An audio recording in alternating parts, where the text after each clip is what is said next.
संस्कारित परिवार होगा, किसी का हो सकता है धनाढ्य परिवार हो, किसी ने जीवन में बड़ी उपलब्धि को प्राप्त किया होगा। पर हमारे जीवन की जो सबसे बड़ी उपलब्धि है वो ये है कि हमें गुरुदेव के साथ जुड़ पाने का सौभाग्य मिला, और वो सौभाग्य हर एक को नसीब नहीं हो पाता। इसीलिए गुरुदेव ने जब वसीयत और विरासत के इस अध्याय की शुरुआत करी है तो उसका नाम ही दिया है जीवन के सौभाग्य का सूर्योदय। आप कल्पना करके देखिए कि कितनी प्यारी बात है, सौभाग्य है और सौभाग्य का सूर्योदय हो रहा है। हमारे जीवन में भी सौभाग्य का सूर्योदय हुआ उस क्षण जब हम गुरुदेव से जुड़ पाए।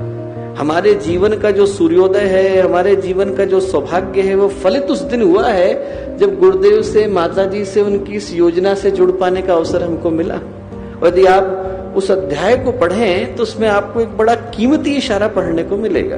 क्या कीमती इशारा पढ़ने को मिलेगा? आप पढ़ेंगे तो जो पहला अध्याय शुरू होता है और जो पहला पैराग्राफ है, उस पहले पैराग्राफ में तो गुरुदेव ने साधना से सिद्धि के अन्वेषण के विषय में बोला है, और उसके बाद 15 वर्ष की यात्रा को 15 लाइन के अंदर समेट दिया है। महामना मालवीय जी से मिले, गायत्री कामधेनु है ऐसा उन्होंने कहा, पिताजी के साथ भागवत की कथाओं में गए, बस, और एकदम गुरुदेव उस विषय पर आ गए हैं जो विषय महत्वपूर्ण है। क्या इशारा है? इशारा यह है कि जीवन की शुरुआत वहां से होती है जब व्यक्ति गुरु से मिलता है। उससे पहले की बातें महत्वपूर्ण ही नहीं है। महत्वपूर्ण की यात्रा शुरू ही वहां से हुई जब हमें गुरुदेव से जुड़ने का अवसर मिला। एक संत की कहानी में पढ़ता था, उनसे किसी ने पूछा कि आपकी उम्र कितनी है? उन्होंने कहा यही कोई 11-12 साल। बोले अरे साहब आप तो 50 साल के दिख रहे हैं। बोले हाँ, पर गुरु से तो 12 साल पहले ही मिला।